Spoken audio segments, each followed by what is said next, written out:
First up, I believe we have Dr. Kachelski here, and I'll give you the floor. Sounds good, thank you.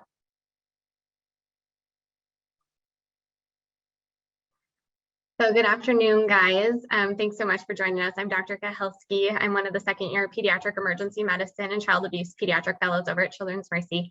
And I'm so excited to be presenting our work today along with not only my good friend, but one of my co-fellows who's also a second-year Peds ER physician, Dr. Bryan. The project we're going to be talking about today is improving the time to antibiotics in open fractures within our Children's Mercy emergency department. So next slide, please. So a little bit of an introduction. As we all know, kiddos get lots of fractures. They fall down, they break things, but one subset of fractures that's unique to kiddos that we want to take good care of are those open fractures, or where there's a break in the skin with an underlying fracture, because these open fractures pose an increased risk for infection. The American College of Surgeons, or the ACS, has published guidelines that anybody who works in a trauma type setting should be meeting when you're caring for children or adults with open fractures. So the ACS guidelines recommend that antibiotics should be initiated within 60 minutes of arrival to the emergency department, and this can reduce the risk for infection and can also reduce the risk for bone healing complications. So you can bring the next point in, please. So when we reviewed our practice at the Children's Mercy Emergency Department, we found that children with open fractures who arrived to our department less than 20% of the time met these ACS guidelines in having their open fracture get the correct antibiotic within 60 minutes. Next slide, please. So our SMART aim that we worked towards with this project was to increase the percentage of patients with open fractures who presented to our emergency department that they would receive the correct antibiotic within 60 minutes of arrival from the current 15% to 50% within 6 months, and further look to increase it to 80% within 12 months. We chose a process measure using the time from arrival to their antibiotic order. And for our balancing measure, to make sure we weren't getting other undue complications, we wanted to make sure and check the number of duplicate antibiotics that were ordered. So next slide, please. So our project timeline was between October 2020, and we're still ongoing with this project. And the setting we chose was our larger of our two emergency departments. So we chose the Children's Mercy Waddell Hall campus, which sees roughly about 100,000 visits per year, with 94 open fracture visits within the last year. We assembled a multidisciplinary team consisting of different groups of physicians from the emergency department, our orthopedic department, our pediatric ICU staff, nursing staff from the areas, as well as engaging our transport team. You can see from the graphic on the right, this was our process diagram, kind of walking through what a typical patient may present with an open fracture to our ER. Obviously, the patient will arrive, get vitals, get triage, get room. The first opportunity for antibiotics to be ordered is when the first provider sees them. This could be a resident who would then need to go on and staff with either a fellow or an attending, or it could be one of our pediatricians that are working in the emergency department or one of our advanced practice RNs. If the child was seen by one of our advanced practice practitioners, antibiotics may be ordered right away as soon as it's identified. If the resident staffs immediately is able to staff with an attending or fellow and it had identified an open fracture, again, this would be an opportunity for the antibiotics to be ordered. If it hadn't been identified by the first provider and a fellow attending goes and sees the patient and they recognize an open fracture, this then would be a second opportunity. As the child progresses through the ER, if it had not yet been identified, it may take an X-ray or the orthopedic team to come identify an open fracture, thus making 3 different unique opportunities where we could intervene. Next slide, please. So with our methods, in order to do a good root cause analysis, we utilized a fishbone diagram, which you can see on the left, to try and figure out where are some different areas that we might be able to target to really get our numbers up and help these kiddos get decreased risks of infections. Through using our fishbone diagram and using our root cause analysis, we chose to use a pick chart for our interventions on what should we implement in order to increase our numbers. You can bring the following bullets in, please. So using our root cause analysis and our pick diagram, we determined that education to providers would be a good area to target to start. So not only do we provide education on what an open fracture is, but also the ACS guidelines and reinforce the traumatic injury PowerPoint that we already had in Cerner, which I'll have on the next slide for you to look at. We also then chose to have our transport team engaged so they could deliver antibiotics to children who may be transferred in. So you can see here in this graphic, this is that traumatic injury power plan. The correct antibiotics using evidence-based research in the literature shows that cefazolin is the preferred antibiotic. However, if there is a cephalosporin or penicillin allergy, clindamycin is appropriate. So by educating providers on the ACS guidelines and reinforcing the use of our traumatic injury power plan, you can see the arrows point to the IV placement and again, the antibiotics. So you can pull in the next graphic, thank you. So for our education, these are the following dates in which education was completed within the various groups within our hospital. So the emergency physician providers, again, that consisted of the attendings, the fellows, the advanced practice RNs, and our board certified pediatricians, or our PAEMs, had education completed in November of 2020. The residents completed their training of this in February 2021, and this includes all rotators that would come through the Waddell campus emergency department. Nursing completed their education in March 2021. The orthopedic providers, including their residents, was December of 2020, and the transport team started their engagement in education in March of 2020. And with that, I'm going to hand it over to Dr. Stocker to discuss our results. Thank you, Dr. Kachelski. So as you can see with the results, looking at this, the administration of appropriate antibiotics within 60 minutes improved from 15% to over 50, or to over the 50% as the goal, which was a 56% total. Next point, our process measures, we did increase the median time from arrival to antibiotic order from 100 minutes to 49 minutes. And we did not identify any cases where duplicate antibiotics were administered. Some limitations. So our process is probably not very similar, couldn't, possibly not be very similar to other processes. So possible lack of generalizability. And then there are fewer cases in the hospital due to COVID-19 in the pandemic. You're seeing, volumes low. So with that, we're seeing less open fractures with every visit that we have. So, that's going to be difficult to really kind of gauge how big of an effect our interventions had. Next slide. So in summary, with the education and given to residents as well as nurses, all the rotators, as well as working with transport, we were able to increase our number of patients number of patients with open fractures getting antibiotics within 60 minutes to less than 15% up to 56% in 5 months. And then we also improved our antibiotic time from 100 minutes to 49 minutes.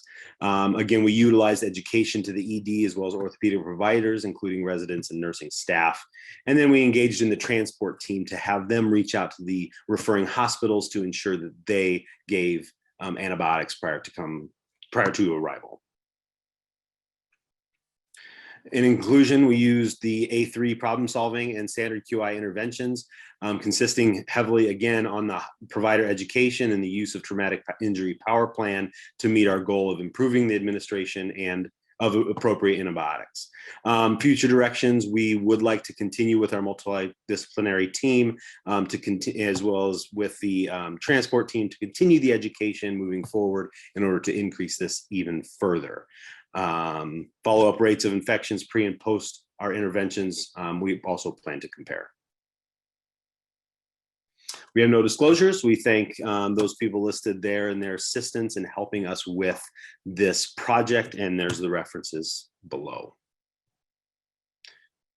And we would love to take any questions.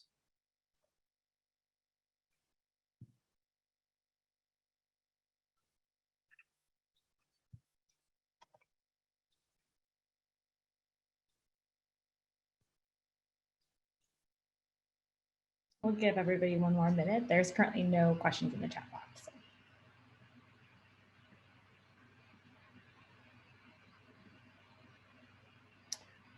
We have one question from the audience about how difficult it was to create the EMR plan. Yeah, so I'll let Bryan, I know Bryan had worked with you. We actually have a physician who's not only a pediatric ER physician, but he's also works within our medical information technology. And he's a huge asset to have because he's able to help us create these power plans. We already had one, But Bryan actually had gone in touch with him on how hard would it be to create a new one. So Bryan, do you want to handle that? Yeah, so assuming you have Cerner, it's really not that difficult. You just we have multiple traumatic power plans, and just getting with the right people to ensure that the antibiotics that you need are there, the X-rays are all there, making it really as easy as possible to get everything in one place was really quite easy, to be honest with you. Just like I said, you got to talk to the right people, and once you do that, they're able to put things in line to move forward with it. I assume that involves various committees and stuff. Yes. Mm-hmm. Yes. We do have another question from Nick Clark. He says, great work, and was impressed with the team's approach to reach beyond the walls of Children's Mercy Hospital by involving outside hospitals in the care process. Have there been any discussions of standing orders for nurses to place an IV and start antibiotics based upon the nursing medication allergy history prior to physician seeing the patient, and if it's an obvious open fracture? Quite a bit, actually. We did talk about this a lot, and there were some logistical reasons on why we decided not to do that. But with the education that we gave the residents, we did empower them. A lot of times with the process is the resident sees with the nurse at the same time now in our model, and then they come back and they staff. And so we empowered the residents to say, if you see an obvious open fracture, just order the antibiotics before you staff the patient. And that had quite a bit of intervention from what we could tell. Yeah, there's definitely, as Dr. Sucker is saying, there's ongoing conversations within our last meeting, working with some of our charge nurses on, can we make a standing order? So it's in the works.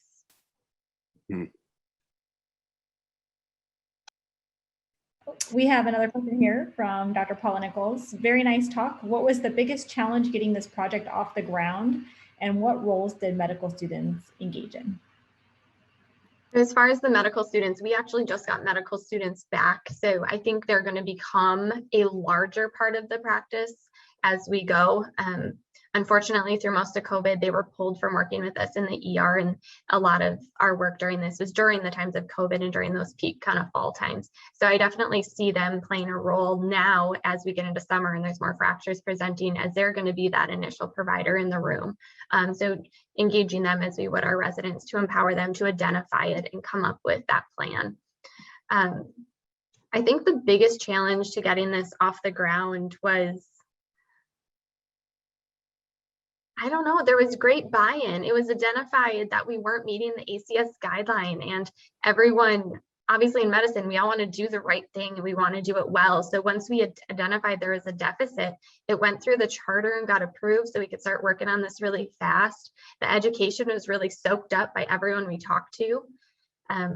I think one of the areas that's been one of the bigger challenges is the transport team, possibly, because you never want to step on an outside provider's toes. And they also, you can't have the people who are answering those calls within dispatch giving medical advice. So what's the right verbiage we should be using, and getting it to our transport team to have in the rigs to be able to give antibiotics. I think from my perspective, that would be a Dr. Soccer. I don't know if you have anything else. Yeah, just kind of echo what you said. I think the biggest challenge that we saw was a lot of the culture change, which is just, again, you don't staff the patient, order the antibiotics. They need to get the antibiotics within an hour. Just do what's best for the patient. And so, that was hard for some people to kind of wrap their brains around. But once we kind of got that moving, it stayed moving. And then what roles do medical students engage in? It's really just getting involved and recognizing that open fracture and having the wherewithal to come out and say, I need to order antibiotics, or if I cannot, you need to order antibiotics for me. But again, it's making that diagnosis, really using your physical diagnosis skills to see if there is an open fracture that needs to be treated quickly. Okay, great. We'll do these next two questions and then we'll move to the next presentation. So from Dr. Julie Banderas, the initial flow chart looks very neat and streamlined. How difficult was it to gather the stakeholders and agree on the timing of the antibiotics? Not very difficult at all, mainly because it's an ACS guideline. So the American College of Surgeons basically said, in order to properly treat these, it needs to be within 60 minutes. That kind of handcuffs you in a positive way, I guess you can say. So getting everyone to agree on the timing of the antibiotics was not the issue that we had, which was beneficial. Okay. Great. And then from Nick Clark, as a balancing measure, were there any cases where patients received antibiotics who possibly didn't meet criteria? I don't know if we've specifically looked at that. I know when we're doing our chart review, there have been patients who have received antibiotics where we don't see an open fracture diagnosis. So for the different fractures that we're including, obviously long bone fractures, but there is some controversy with skull fractures, distal finger fractures, like the tough fractures, if that's considered open. So cases like that where it's a little more controversial, if you do or don't give antibiotics, we chose to not analyze within at least our data set because of the controversy and kind of conflicting evidence out there. I'm trying to think though, I think most of the cases, if they had an open fracture, they got antibiotics. It just may not have met the ACS guidelines. So I don't remember any cases in which they didn't have an open fracture and still got antibiotics. In addition, there are some trauma protocols that include antibiotics. So there were some cases where antibiotics were given for, say, a gunshot wound when they found out later no bone was involved. So I'm sure there, definitely were patients that received antibiotics that didn't meet the true open fracture criteria, at which point we discontinued after that. But yeah. So some did occur, but we did chart review kind of all the patients that had fractures and open fractures, whether they got it, but we didn't chart review all patients who got antibiotics. It's a great point though for moving forward too, as we continue the sustainability with this as another balancing measure. That'll be great for us to bring back to our MDT. So thanks for bringing that up. And thanks for your questions, everybody. They were very helpful for us. Well, thank you guys for taking the time to present today, submitting that here. We appreciate it.